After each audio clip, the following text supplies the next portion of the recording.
அயோத்தியாவில் ஒரு ராமர் கோயிலை கட்டுறதுக்காக அங்கே வேற ஒரு ராமர் கோயில் உட்பட பல்வேறு இந்து கோயில்களை மோடி அரசாங்கம் இடிச்சிருக்கு அப்படின்னு சொல்லிட்டு ஒரு ஷார்ட்ஸ் போட்டிருந்தோம். அதுக்கு நல்ல வரவேற்பு கிடச்சிருந்தது. அந்த அயோத்தி ராமர் கோயிலை கட்டுறதுக்காக எப்பேற்பட்ட அட்டூழியங்கள் அங்கே பண்ணியிருக்கிறாங்க அப்படின்னு சொல்லிட்டு டீட்டெயில்டாக வீடியோ வேணும்னு நிறைய பேர் கேட்டிருந்தாங்க. அதுக்கு தான் இந்த வீடியோ. வாங்க பார்க்கலாம்.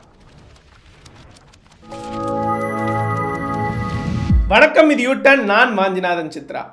ஒரு 30 இயர்ஸ் ரிவர்ஸ் போனோன்னா 1993 நரசிம்மராவ் கவர்மெண்ட் வந்துட்டு ஒரு ஆர்டினன்ஸ் கொண்டு வராங்க. எதுக்கு அப்படின்னா, இடிக்கப்பட்ட பாபர் மசூதியையும் ராமர் கோயில் அப்புறம் இந்த மியூசியம் லைப்ரரி அதெல்லாம் கட்டுறதுக்கு ஒரு குறிப்பிட்ட நிலத்தை கையகப்படுத்தணும் அப்படின்னு சொல்லிட்டு ஒரு ஆர்டினன்ஸ் கொண்டு வராங்க. அதன் மூலமாக 67 ஏக்கர் நிலத்தை கையகப்படுத்துகிறாங்க நரசிம்மராவ் கவர்மெண்ட். ஸோ இந்த நிலம் வந்துட்டு நல்லா நோட் பண்ணுங்கள், இடிக்கப்பட்ட இந்துத்துவ குண்டர்களால் இடிக்கப்பட்ட பாபர் மசூதியை கட்டுறதுக்காகவும் இந்த நிலத்தை கையகப்படுத்தியிருக்கிறாங்க. ஆனால் 2019 ஒரு தீர்ப்பு வந்துச்சு இல்லையா, அதாவது கவர்மெண்ட்டே ஒரு ட்ரஸ்ட்டை ஃபார்ம் பண்ணி ராமர் கோயிலை கட்டணும் அப்படின்னு சொல்லிட்டு அந்த ட்ரஸ்ட்டுக்கு இந்த கையகப்படுத்தப்பட்ட 67 ஏக்கர் நிலத்தையும் கொடுத்துட்றாங்க. இப்போது இந்த ட்ரஸ்ட்டுக்கு, அதாவது ராம ஜென்ம பூமி தீர்த்தக்ஷேத்ரா அப்படிங்கிறது தான் இந்த ட்ரஸ்ட்டுடைய பேர். இந்த ட்ரஸ்ட்டுக்கு பொது செயலாளராக சம்பத் ராய் பன்சல் அப்படிங்கிற ஒருத்தரை நியமிக்கிறாங்க. இவர் தான் வந்துட்டு இன்னும் நிறைய நிலங்களெல்லாம் வந்துட்டு அங்கே கையகப்படுத்துகிறாரு. அதுக்கான எஃபர்ட்ஸ் எல்லாம் இவர் நிறையா போடுறாரு. ஏகப்பட்ட அட்ராசிட்டிஸை அந்த அக்விசிஷன்ற பேர்லாம் நடத்தியிருக்கிறாங்க. இவர் யார் அப்படின்னா விஹெச்பி, அதாவது விஸ்வ இந்து பரிஷத் அப்படிங்கிற இந்துத்துவ அமைப்புடைய வைஸ் பிரசிடெண்ட்டாக இருந்தவர். இவர் மேலே சில மோசமான கேஸ்லாம் இருக்குது. அதாவது பாபர் மசூதி இடிப்பில் முக்கியமான ஒரு அக்யூஸ்ட், 48 அக்யூஸ்டில் முக்கியமான ஒரு அக்யூஸ்ட் அப்படின்னு சொல்லிட்டு சிபிஐ இவர் மேலே சார்ஜ் ஷீட் ஃபைல் பண்ணியிருக்கிறாங்க. பாபர் மசூதி இடிப்பு தொடர்பாக விசாரிக்கிறதுக்காக லிபர்ஹான் கமிஷன் அப்படின்னு சொல்லிட்டு ஒரு கமிஷனை உருவாக்குறாங்க. அந்த கமிஷன் என்ன சொல்லுது அப்படின்னா, இந்த சம்பத் ராய் பன்சல் அப்படிங்கிறவரும் யோகி ஆதித்யநாத்துடைய குருவாக இருந்த அவைத்தியநாத் அப்படிங்கிற இந்த 2 பேரும் ரொம்ப காலமாகவே பாபர் மசூதியை வந்து சீக்கிரட்டாக இடிக்கணும்னு பிளான் போட்டு வந்திருக்கிறாங்க அப்படின்னு சொல்கிறாங்க. அது போக கோப்ரா போஸ்ட் அப்படிங்கிற ஒரு மேகசின் அதிர்ச்சிகரமான தகவலை சொல்கிறாங்க. என்ன அப்படின்னா, இந்த சம்பத் ராய் பன்சல் அப்படிங்கிறவர் விஸ்வ இந்து பரிஷத் அமைப்புடைய யூத் விங்கான பஜ்ரங் தள் அமைப்புல இருந்து ஒரு குறிப்பிட்ட ஆட்களை மட்டும் செலக்ட் பண்ணி லக்ஷ்மண் சேனா அப்படின்னு ஒரு அமைப்பு உருவாக்கியிருக்காரு. இந்த அமைப்பு எதுக்கு அப்படின்னா, பாபர் மசூதி இடிப்பு அப்போ ஒரு கலவரம் நடந்துச்சு இல்லையா, அந்த கலவரத்தை நடத்துகிறப்போ அதை அட்வான்டேஜாக பயன்படுத்தி எப்படி இந்த பாபர் மசூதி இடிக்கிறது அப்படின்னு சொல்லிட்டு அவங்களுக்கு ஸ்பெசிஃபிக்காக ட்ரைனிங் கொடுக்கறதுக்காக மட்டுமே இந்த லக்ஷ்மண் சேனா அப்படிங்கிற அமைப்பை உருவாக்கியிருக்கிறாங்க. இந்த வேலையெல்லாம் பார்த்தவர் யாருன்னா சம்பத் ராய் பன்சல். அவர் தான் ராமர் கோயில் கட்டுறதுக்கான ட்ரஸ்ட்டுடைய பொது செயலாளராக இருக்கிறவர். பன்சால் அப்படிங்கிறவரோட சேர்த்து இந்த ராமர் கோயில் ட்ரஸ்ட்டுடைய ட்ரஸ்டியாக அனில் மிஸ்ரா அப்படிங்கிறவரையும் சேர்க்குறாங்க. இந்த அனில் மிஸ்ரா அப்படிங்கிறவர் ஒரு ப்ரப்போசலை முன்வைக்கிறாரு. என்ன அப்படின்னா, இந்த ராமர் கோயிலுக்கான வாஸ்துவை ஃபிக்ஸ் பண்ணுறதுக்கும் அதுக்குள்ள ஆயிரக்கணக்கான பக்தர்கள் அகாமடேட் பண்ணுறதுக்கும் இன்னும் நிலங்கள் தேவைப்படுது அப்படின்னு சொல்கிறாரு. இதுக்காக எக்ஸ்ட்ராவாக 71 ஏக்கர் நிலங்களை கையகப்படுத்தியிருக்கிறாங்க. இந்த அடிஷ்னலாக 71 ஏக்கர் நிலங்களை கையகப்படுத்தினாங்க இல்லையா, இதன் பேரில் தான் ஏகப்பட்ட அட்ராசிட்டியை இவங்க நடத்தியிருக்கிறாங்க. அயோத்தியாவில் கோட் ராமச்சந்திரா பாக் பிஜய்சி அப்படிங்கிற இந்த 2 இடங்களில் தான் இந்த 71 ஏக்கர் நிலங்களை கையகப்படுத்தியிருக்கிறாங்க. இதை எப்படி பண்ணியிருக்கிறாங்க அப்படின்னா, நேராக ஓனர்கிட்டலாம் வாங்கலை. ஒரு லேண்டோட ஓனர்கிட்டேருந்து ஒரு புரோக்கர் வாங்கிப்பார். அப்புறமா அந்த புரோக்கர் ட்ரஸ்ட்டுக்கு அந்த நிலத்தை விற்றுருவார். இந்த மாதிரியான ப்ரொசீஜரை இவங்க ஏன் ஃபாலோ பண்ணுறாங்க அப்படின்னா, ஒரு லேண்ட் இருக்குன்னா அது மேலே வந்துட்டு இது உன்னோட லேண்டு, இது என்னோட லேண்டு அப்படின்னு சொல்லிட்டு நிறைய சண்டை இருக்கும். அந்த சண்டையிலலாம் போயிட்டு நம்ம சிக்கக்கூடாது அப்படின்றதுக்காக அந்த லேண்ட் மேலே இருக்கிற அந்த டைட்டில் டெஃபினட்டாக இருக்கணும் அப்படிங்கிறதுக்காக என்ன பண்ணுறாங்கன்னா, அதை ஒரு புரோக்கர் மூலயமா வாங்கிக்கிறாங்க. ஸோ புரோக்கர் மூலயமா வாங்கி இந்த நிலம் எந்த ஒரு சண்டை சச்சரவுகளும் இல்லாத இவருடைய நிலம் அப்படின்னு ஃபிக்ஸ் ஆன பிறகு அந்த நிலத்தை அந்த புரோக்கர்கிட்ட இருந்து இந்த ட்ரஸ்ட் வாங்கிக்குது. அதாவது இதில் பெரிய அட்ராசிட்டியே என்ன அப்படின்னா, இந்த ஒரிஜினல் ஓனர்ஸ் இருக்காங்க இல்லையா, அந்த லேண்டோட ஒரிஜினல் ஓனர்ஸ், அவங்க கிட்ட இருந்து இந்த புரோக்கர்ஸ்லாம் மிரட்டி இந்த லேண்டை வாங்குறாங்க கம்மி விலைக்கு, அதாவது மார்க்கெட் ப்ரைஸோட கம்மி விலைக்கு. ஏன்னா நீங்கள் வந்து இந்த லேண்டை இப்போ கொடுக்கலன்னா எப்படியா இருந்தாலும் உங்களை வந்து எவிக்ட் பண்ணிவிடுவாங்க, அதாவது இந்த இடத்துல வந்து காலி பண்ணிவிடுவாங்க அப்படின்னு சொல்லிட்டு மிரட்டி மார்க்கெட் ப்ரைஸோட கம்மியாக அந்த நிலத்தை வாங்கிக்கிறாங்க. வாங்கி அந்த புரோக்கர்ஸ் என்ன பண்ணுறாங்கன்னா, இந்த ட்ரஸ்ட்டுக்கு, அதாவது ஆர்ஜேடிகே அப்படிங்கிற இந்த ராமர் கோயில் ட்ரஸ்ட்டுக்கு பயங்கரமான ஒரு அமௌண்ட்டுக்கு வித்துடுறாங்க. இந்த புரோக்கர் வேலையில் மிக முக்கியமான ஆளாக இருக்கிறது யார் அப்படின்னா, ரிஷிகேஷ் உபாத்யாய் அப்படிங்கிறவர். இவர் யாருன்னா அயோத்தியாவுடைய மேயராக இருந்தவர் 2017 2023 வரைக்கும். இவர் மூலமாக நடக்கிற இந்த அக்விசிஷன் அப்போதான் ஃபக்கீரே ராம், கௌசல்யா பவன், கைகேயி கோப் பவன் அப்படிங்கிற 3 இந்து கோயில்களை இவங்க இடித்து தள்ளுறாங்க. ஃபக்கீரேராம் அப்படிங்கிற அந்த டெம்பிள் 1405 ஸ்கொயர் மீட்டர் அளவு இடத்துல அது இருக்குது. இந்த இடத்த 3.71 crores ப்ரைஸ் கொடுத்து வாங்கியிருக்கிறாங்க. இது மார்க்கெட் ப்ரைஸை விட 4 மடங்கு அதிகமாக. அதோட சேர்த்து இந்த ஃபக்கீரேராம் கோயிலை வேற ஒரு இடத்துல ரீபில்ட் பண்ணுறதுக்காக 1295 ஸ்கொயர் மீட்டர் அளவுக்கான இடத்த இவங்களுக்கு கொடுத்துருக்குறாங்க. இந்த நிலத்தை, அதாவது ஃபக்கீரேராம் கோயிலோடைய நிலத்தை எழுதி வாங்கினதுலையும் அவங்களுக்கு வேறொரு இடம் கொடுத்ததுலையும் என்னென்ன அட்ராசிட்டிஸ் நடந்திருக்கு அப்படிங்கிறத இப்போ பார்ப்போம். யூபிலலாம் ஒரு கோயிலுக்கு மஹந்த் அப்படின்னு ஒருத்தர் இருப்பாங்க. அதாவது ஒரு புரிதலுக்காக தலைமை பூசாரி அப்படின்னு வச்சுக்கலாம். இந்த பூசாரி இருக்கார் இல்லையா, இவர் தான் வந்துட்டு அந்த கோயிலுடைய சொத்தை வந்துட்டு பாதுகாப்பார்.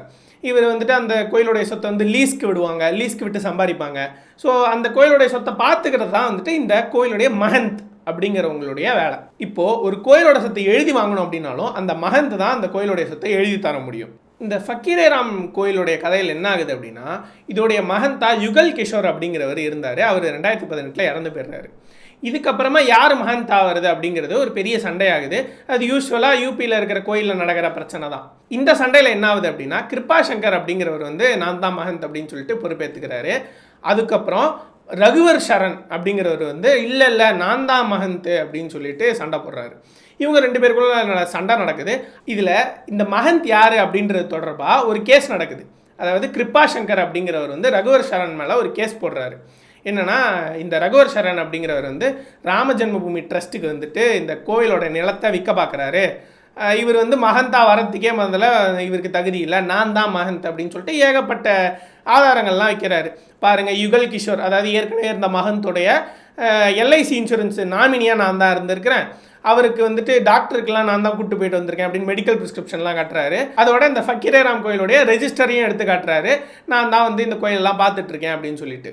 இந்த கேஸை போட்டோன்னே சிவில் கோர்ட் என்ன சொல்லுது அப்படின்னா, இந்த கேஸோடைய ஹியரிங்ஸ் நடக்கிற வரைக்கும் கிருபா சங்கர் அப்படிங்கிறவர் தான் மஹந்தா தொடரணும். அதாவது இந்த கோயில் நிலங்களை வந்துட்டு ராமர் கோயில் ட்ரஸ்ட்டுக்கு கொடுக்கக்கூடாது அப்படின்னு சொன்னார் இல்லையா, அவர் தான் மஹந்தா தொடரணும்.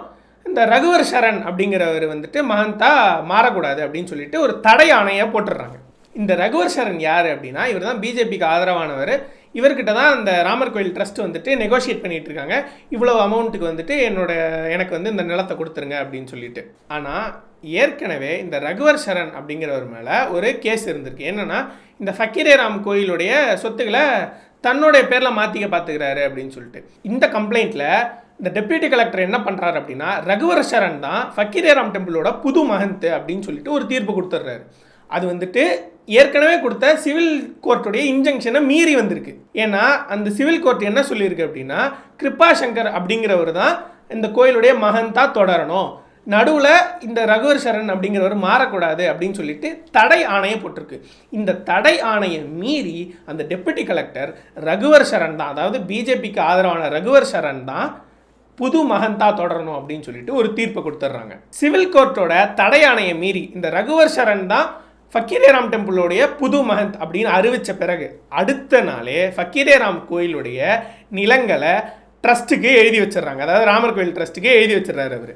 இதனால டென்ஷனான சிவில் கோர்ட்டு, நாங்கள் போட்ட தடையானையும் மீறி இந்த ஃபக்கீரேராம் கோயிலுடைய நிலத்தை நீங்கள் ட்ரஸ்ட்டுக்கு வந்து சேல் பண்ணியிருக்கீங்க அப்படின்னா இது ஏதோ பெரிய தீய எண்ணத்தில் நீங்கள் பண்ணியிருக்கீங்க அப்படின்னு சொல்லிட்டு ஏற்கனவே போட்டிருந்த அந்த இன்ஜங்ஷனை, அந்த தடையானையை இந்த வழக்கு விசாரணை நடக்கிற வரைக்கும் நான் நீட்டிச்சிட்றேன் அப்படின்னு சொல்லிட்டு எக்ஸ்டெண்ட் பண்ணிட்டாங்க. ஸோ இப்போது வழக்கு விசாரணை முடிகிற வரைக்கும் மஹந்தா ரகுவர் சரண் இருக்க முடியாது, அதனால் அந்த சேல் வந்து நடக்க முடியாது. ஆனால் அதுக்கப்புறம் என்ன பண்ணுறாங்க அப்படின்னா, ராமர் கோயில் ட்ரஸ்ட் வந்துட்டு ஒரு அப்பீல் போடுறாங்க, ரகுவர் சரணுக்கு ஆதரவாக ஒரு அப்பீல் போடுறாங்க. இந்த தடை ஆணையினால் ஃபக்கீரேராம் கோயிலுடைய நிலங்கள் வந்து ட்ரஸ்ட்டுக்கு போகாது, அதன் மூலயமா வந்துட்டு ராமர் கோயில் கன்ஸ்ட்ரக்ஷனும் கம்ப்ளீட் ஆகாது அப்படின்னு சொல்லிட்டு என்ன பண்ணுறாங்க அப்படின்னா, இந்த ட்ரஸ்ட்டு ரகுவர் சரணுக்கு ஆதரவாக, அதாவது இந்த இன்ஜங்ஷனை தூக்கணும் அப்படின்னு சொல்லிட்டு ஒரு அப்பீல் போகிறாங்க. அப்போது டிஸ்ட்ரிக்ட் கோர்ட் வந்துட்டு இந்த இன்ஜங்ஷனை லிஃப்ட் பண்ணிடுது, அதாவது இந்த இன்ஜங்ஷனை தூக்கிடுது. அதாவது ரகுவர் சரண் வந்துட்டு மஹந்தா இருக்கலாம் அப்படிங்கிற மாதிரி சொல்லிடுது. இப்போ உடனே என்ன பண்ணுறாங்க அப்படின்னா, அன்னைக்கு நைட்டே அந்த கோயிலில் இருக்கிற சீதா வல்லப், அவங்க தான் அந்த கடவுள்கள், அந்த கடவுள்களை தூக்கிட்டு நைட்டே அந்த கோயிலை இடிச்சிடுறாங்க. ஸோ இப்போ அந்த கோயில் இருக்கிற 1400 ஸ்கொயர் மீட்டர் இடத்த 3.71 crores கொடுத்து, அதாவது மார்க்கெட் ப்ரைஸோட 4 மடங்கு அதிகமாக விலை கொடுத்து வாங்கிடுறாங்க. அதோட சேர்த்து 1295 ஸ்கொயர் மீட்டர் இடத்த இவங்களுக்கு கொடுக்குறாங்க. அதாவது இந்த ஃபக்கீரேராம் கோயிலை வேற ஒரு இடத்துல கட்டிக்கிறதுக்காக. இப்படி இந்த ஃபக்கீரேராம் கோயிலை ரீபில்ட் பண்ணுறதுக்காக கொடுக்கப்பட்ட நிலம் இருக்கு இல்லையா, அதையும் அடிச்சு பிடிச்சி தான் வாங்கியிருக்கிறாங்க. அந்த நிலத்தை எப்படி கையகப்படுத்தினாங்க அப்படின்னா, அந்த 1295 ஸ்கொயர் மீட்டர் இடத்துல 255 ஸ்கொயர் மீட்டர் இடத்த விஷ்ணுகுமார் அப்படிங்கிறவர் 10 லட்சத்துக்கு வாங்கி ட்ரஸ்ட்டுக்கு 30 லட்சத்துக்கு விற்றுருக்கிறாரு. அப்புறம் மீதி இருக்கிற அந்த 1040 ஸ்கொயர் மீட்டரை ஜெகதீஷ் பிரசாத் அப்படிங்கிறவர் ட்ரஸ்ட்டுக்கு 2 கோடி ரூபாய்க்கு விற்றுருக்காரு.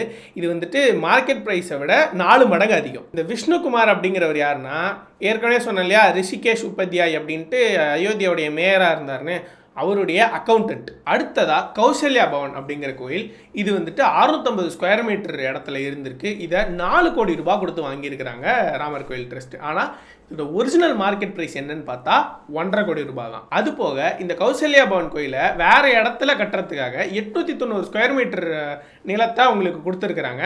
இதை தீப் நாராயணன் அப்படிங்கிறவர் 20 லட்சம் ரூபாய்க்கு வாங்கி இந்த நிலத்தை ட்ரஸ்ட்டுக்கு 2.5 கோடி ரூபாய்க்கு விற்றுருக்கிறாரு.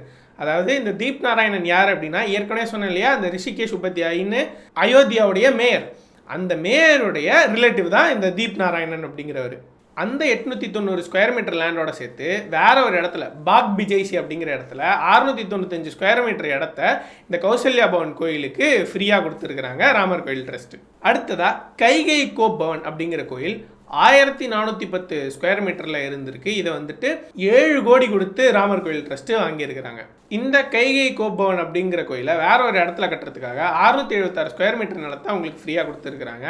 இந்த நிலத்தை ராமர் கோயில் ட்ரஸ்ட்டு தீப் நாராயணன் அப்படிங்கிறவர்கிட்ட இருந்து 1 கோடி ரூபாய்க்கு வாங்கியிருக்கிறாங்க. ஆனால் அதோட மார்க்கெட் ப்ரைஸ் அப்படிங்கிறது 27 லட்சம் தான். அதோட சேர்த்து இந்த கைகை கோப்பவன் கோயிலுக்கு 1150 ஸ்கொயர் மீட்டர் நிலத்தை பாக் பிஜைசி அப்படிங்கிற ஒரு இடத்துல கொடுத்துருக்குறாங்க. பாக் பிஜைசி அப்படின்னு ஒரு இடத்துல பல்வேறு நிலங்களை இந்த ராமர் கோயில் ட்ரஸ்ட்டு காம்பன்சேஷனாக கொடுத்துச்சு அப்படின்னு சொன்னோம் இல்லையா.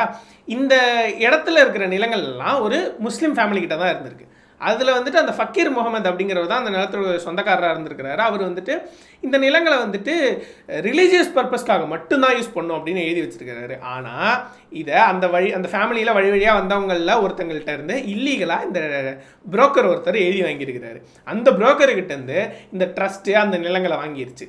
அப்படி வாங்கப்பட்ட நிலங்களை தான் காம்பன்சேஷனாக பல்வேறு கோயில்களுக்கு இந்த ட்ரஸ்ட்டு வழங்கியிருக்கு. எந்த நிலத்தை எடுத்தாலும் காம்பன்சேஷனாக 4 மடங்கு 5 மடங்கு 10 மடங்குன்னு இவங்களால எப்படி இவ்வளோ அதிகமாக தர முடிஞ்சுது அப்படின்னா, ராமர் கோயில் ட்ரஸ்ட்டுக்கு ஃபாரின்லேருந்து ஃபண்டு வரலாம் அப்படின்னு லைசன்ஸ் கொடுத்த பிறகு ராமர் கோயில் ட்ரஸ்ட்டுக்கு கிட்டத்தட்ட 3500 கோடி ரூபாய் காசு சேர்ந்துருக்கு. அதனால தான் இந்த நிலத்தை வாங்குறதுக்கு எந்த பிரச்சனையும் இருக்கக்கூடாது, காசு எவ்வளோ வேணால் அள்ளித்தரோம் அப்படின்னு அடித்து தள்ளி க்ளீனான ஒரு டைட்டிலை வாங்கிறதுக்காக இவங்க இப்படி பண்ணியிருக்கிறாங்க. இந்த ராமர் கோயில் ட்ரஸ்ட்டு 3500 கோடியை சேர்த்ததுக்கு டாக்ஸ் கட்டியிருக்கணும்ல. இது சம்மந்தமான டீட்டெயில்ஸை ஃபார்மர் RSS மெம்பர் ஒருத்தர் கேட்டிருக்கிறார். யார்கிட்டனா central board of direct taxes. ஆனால் அவங்க என்ன சொல்லிட்டாங்கன்னா, இந்த ராமர் கோயில் ட்ரஸ்ட் ஒரு அட்டானமஸ் பாடி, அதனால அதை பற்றின டீட்டெயிலாம் கொடுக்க முடியாது அப்படின்ட்டு இருக்காங்க. அது இல்லாமல் இதை பற்றி மேலும் சில மேல்முறையீடெல்லாம் செஞ்சப்ப இது ஒரு டாப் சீக்ரெட்டான கிளாசிஃபிகேஷனில் உருவாக்கப்பட்ட ஒரு ட்ரஸ்ட்டு, அதனால இதை பற்றின டீட்டெயில்ஸ்லாம் கொடுக்க முடியாது அப்படின்ட்டு இருக்கிறாங்க. இப்பேற்பட்ட அட்டூழியம் பார்த்தீங்களா? இப்படித்தான் இந்த ஒரு ராமர் கோயிலை கட்டுறதுக்காக ஏகப்பட்ட இந்து கோயில்கள் இடிச்சிருக்கிறாங்க, ஏகப்பட்ட அட்டூழியங்களை இதுக்காக செஞ்சிருக்கிறாங்க. இந்த வீடியோக்காக நாங்கள் மேஜராக பயன்படுத்தின சோர்ஸ் கேரவன் மேகசின், அப்புறம் நியூஸ் லாண்ட்ரி. இதோடைய லிங்கை நாங்கள் டிஸ்கிரிப்ஷனில் கொடுத்துருக்குறோம். ஸோ இந்த மாதிரியான செய்திகளை தொடர்ந்து தெரிஞ்சுக்க யூ டர்ன் சேனலை சப்ஸ்கிரைப் பண்ணுங்கள்.